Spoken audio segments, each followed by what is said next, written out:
চলতি বছর ৫% অর্থনৈতিক প্রবৃদ্ধির লক্ষ্য নির্ধারণ করেছে চীন। দুর্বল অর্থনীতিকে চাঙ্গা করতে শত শত বিলিয়ন ডলার বিনিয়োগের পরিকল্পনা করছে দেশটি। তবে যুক্তরাষ্ট্রের সঙ্গে চলমান বাণিজ্য যুদ্ধের কারণে এই লক্ষ্য অর্জন করতে কঠিন হতে পারে বলে মনে করছেন বাজার বিশ্লেষকরা। বিবিসির প্রতিবেদনে বলা হয়, ভোক্তা ব্যয় কমে যাওয়া, আবাসন সংকট এবং বেকারত্বের মতো সমস্যার মোকাবেলা করছিলেন প্রেসিডেন্ট শি জিনপিং। এর মধ্যে ডোনাল্ড ট্রাম্পের চীনা পণ্যের উপর নতুন 10% শুল্ক আরোপের ফলে এই আশায় ভাটা পড়েছে। ফেব্রুয়ারিতে আরোপিত 10% শুল্কের সঙ্গে যোগ হয়ে মোট শুল্ক হার এখন পৌঁছেছে 20%। এই শুল্ক বিশেষভাবে চীনের রপ্তানি খাতে আঘাত এনেছে, যা এতদিন দেশটির অর্থনীতির অন্যতম চালিকা শক্তি ছিল।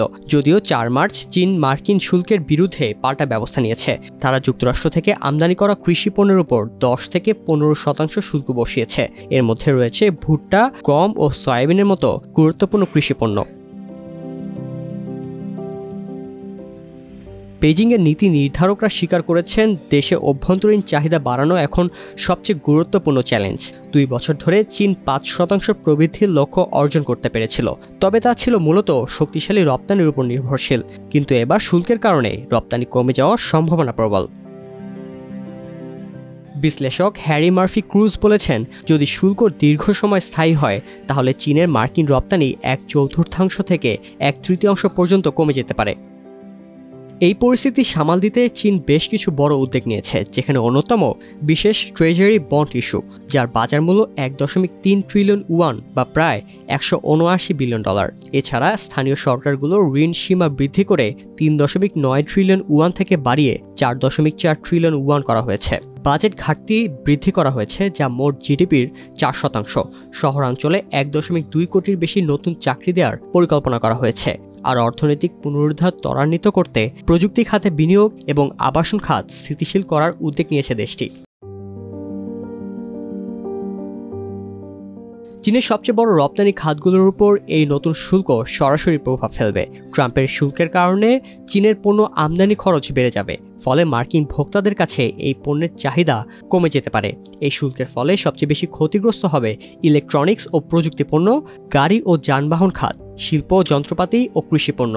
যেহেতু চীনও পাল্টা শুল্ক বসিয়েছে, ফলে মার্কিন কৃষকদের জন্য সমস্যা সৃষ্টি হবে।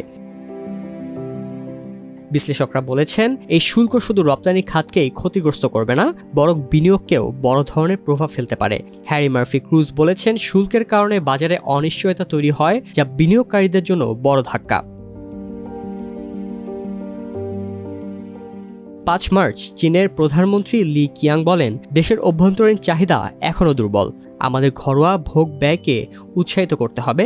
আর এই কারণে চীন বেশ কিছু নীতি গ্রহণ করেছে, যার মধ্যে রয়েছে পুরনো গৃহস্থলী সামগ্রী ও ইলেকট্রনিক পণ্য বদলানোর জন্য জনগণকে উৎসাহিত করা, গাড়ি, ফোন ও অন্যান্য ভোগ্যপণ্য কেনার জন্য বিশেষ ভর্তুকি প্রদান, সাধারণ জনগণের হাতে আরও বেশি অর্থ পৌঁছে দেওয়ার পরিকল্পনা, যাতে অভ্যন্তরীণ বাজার চাঙ্গা হয়।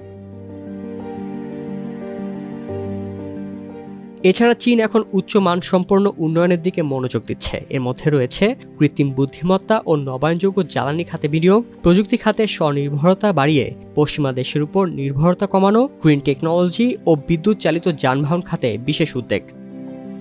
বিশ্লেষকরা বলছেন, চীনের প্রযুক্তি খাতে কিছু প্রতিষ্ঠান যেমন ডিপসিক এবং ইউনিট্রি রোবোটিক্স ইতিমধ্যে বিশ্ববাজারে আলোড়ন সৃষ্টি করেছে।